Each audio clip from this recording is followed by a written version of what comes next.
disciplined and God-fearing, mga kabataan, unang disiplinado og mahadlokon sa Ginoo, which I often repeat yun sa ako ang mga barangay na mga visits. Mao naman to. Kani pa.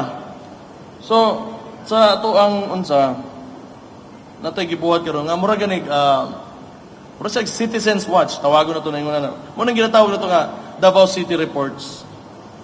Unya, sa tinuod lang, dako sag tabang sa pag-maintain sa city manggod kay makuha na mo ang mga reports sa mga tao eh. So I suggest nga gamita gid ninyo yung Davao City Reports. Naman tay hotline ani, natay telephone number, naabot ta sa Facebook, naabot ta sa soon.